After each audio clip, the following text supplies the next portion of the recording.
Hi guys, it's Tammy with Shrinking Violet DS, and today is Tuesday, June 12th.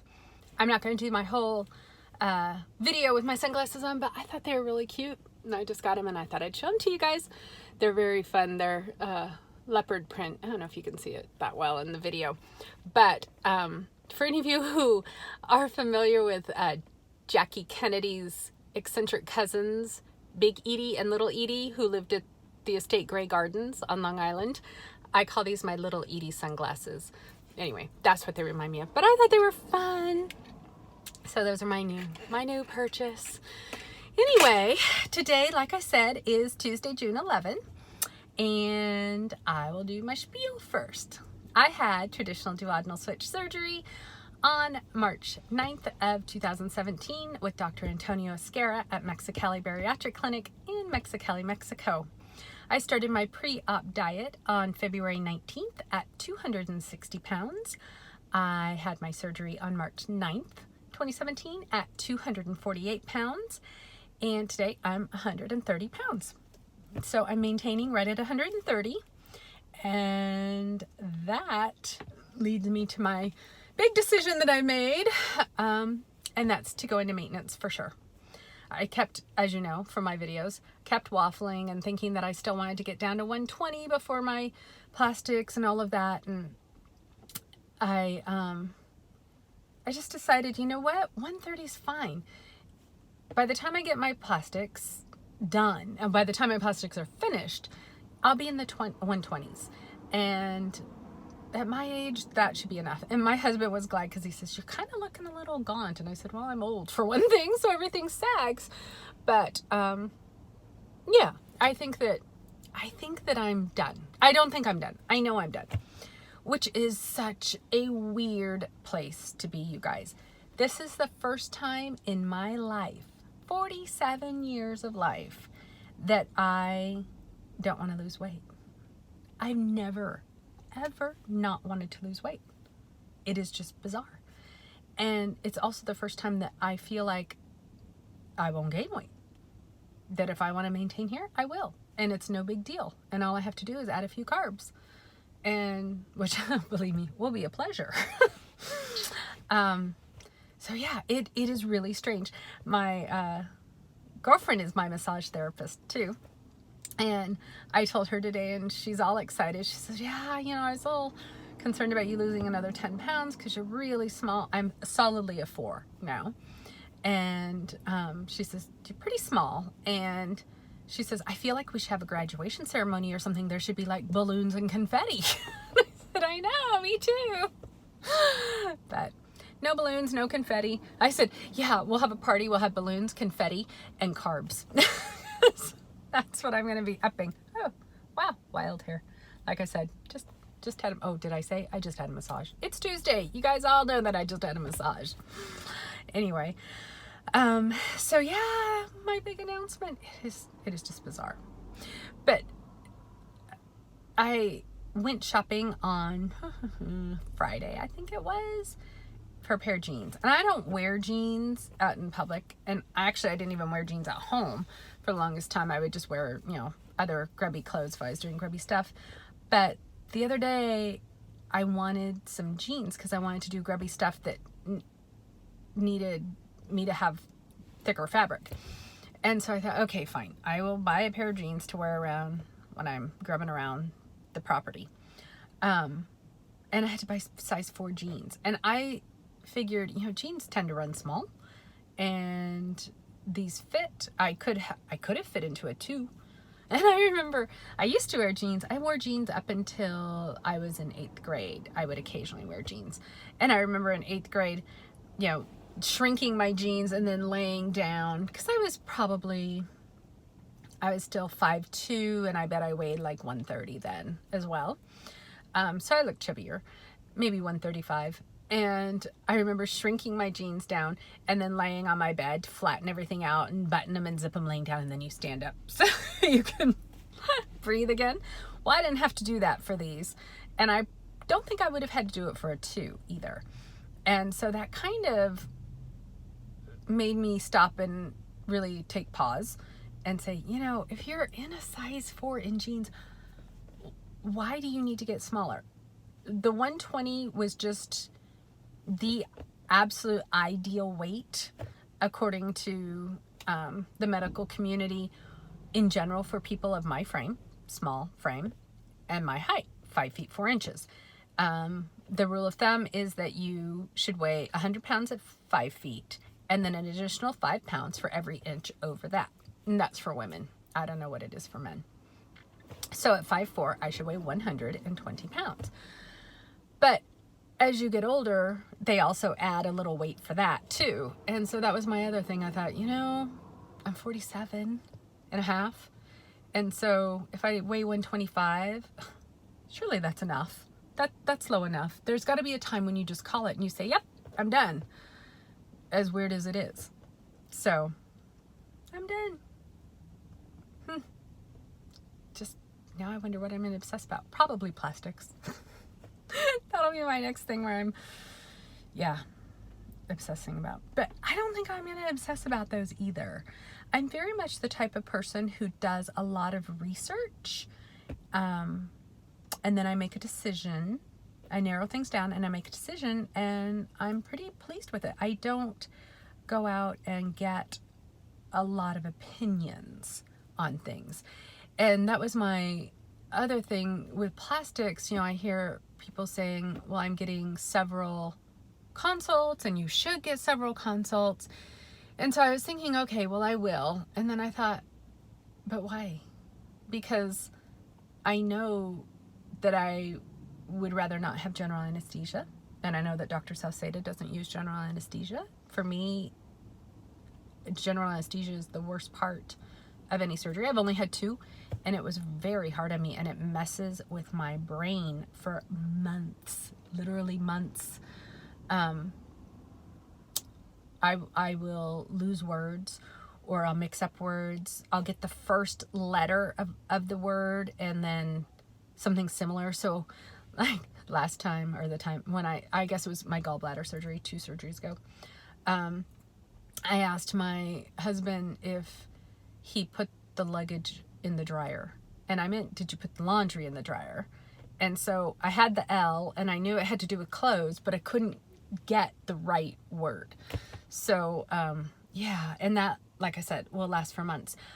When I came back from my DS this time, I'm self-employed. I work from home, and my clients are great. And they knew. I told them what I was doing.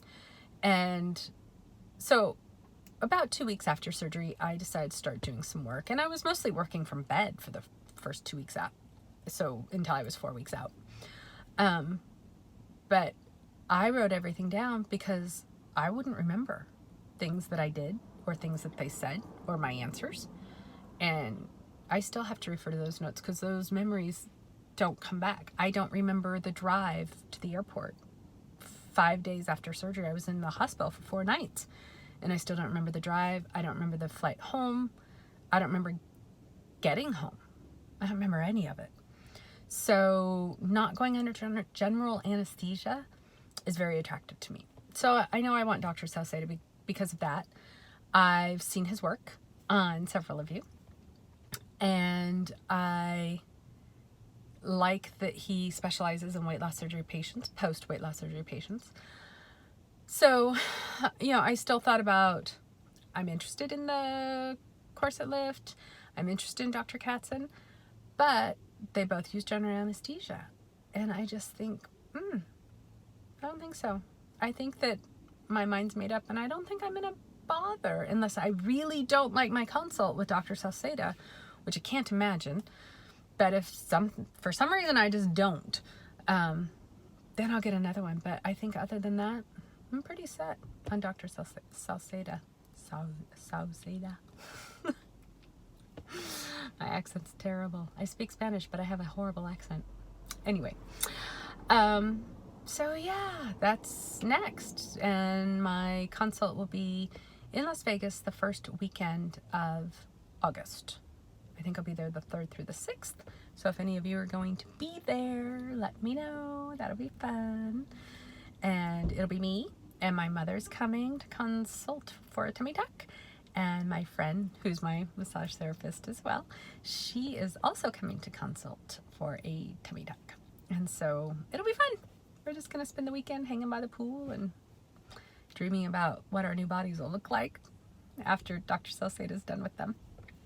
So other than that, I don't think I really have anything new or interesting. I'm going to do What I Eat Wednesday again tomorrow on Instagram in my Insta stories. So any of you who want to follow that, I will be doing that. And if any of you aren't on Instagram or don't follow me on Instagram, but you want to see what I eat in a day, let me know and I'll see about doing a What I Eat in a Day on here. But mostly I do it on there because we just do it every week and it's just easy to do and post little snippets throughout the day. But if you want, I can do it on here. Just let me know. And just a reminder, if you are on Instagram and you want to follow me, but I've declined you, it would be because your profile doesn't reference weight loss surgery, and I only accept weight loss surgery accounts. That Instagram account, the Shrinking Violet DS account, is dedicated. It's my weight loss surgery account. I have a personal account and then I have that one. So it's a private account and I only accept weight loss surgery people. So if your account doesn't reference that, maybe you use the same account for personal and weight loss, and so you just don't want to put that in there, I totally understand. I don't think you can DM me until we're friends on there, but you could always message me on here on YouTube. Yeah, just leave a comment down below and say, hey, this is my Instagram account. I've requested you to follow me. You decline me. I'm going to request again, and can you please accept me? And I will. I'm happy to.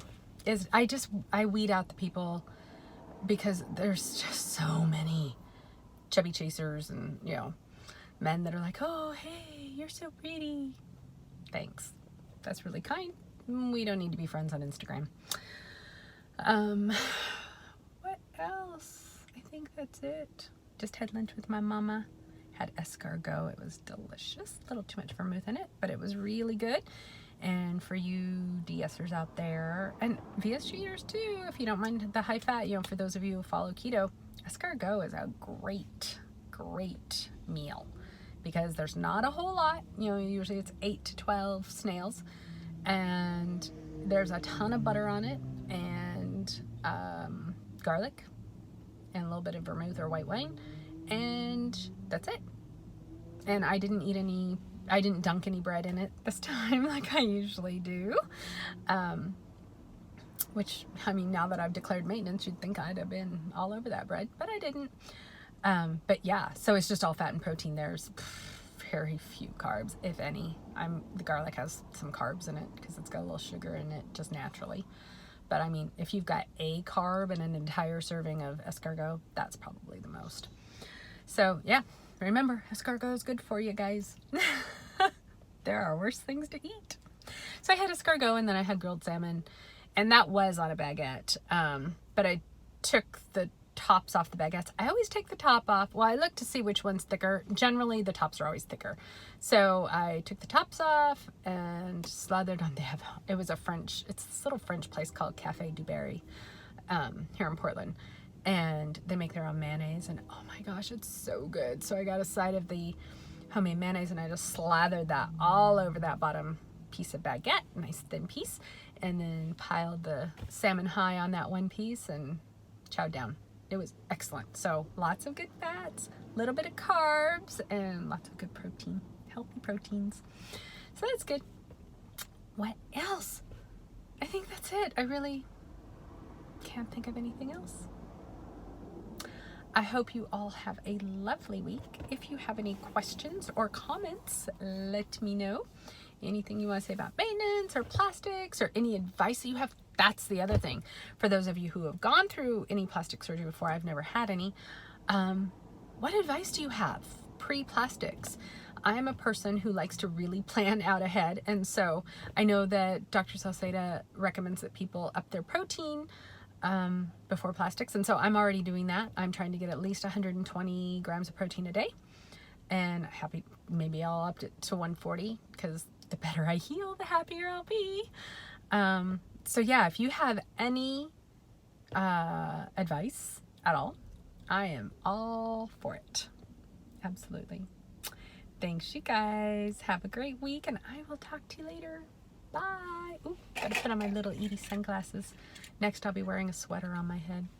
For those of you who haven't seen Grey Gardens or read about it, that makes no sense. But Little Edie used to wear, there's all this film, this documentary filmmaker took of them. He followed them around for like a year or two.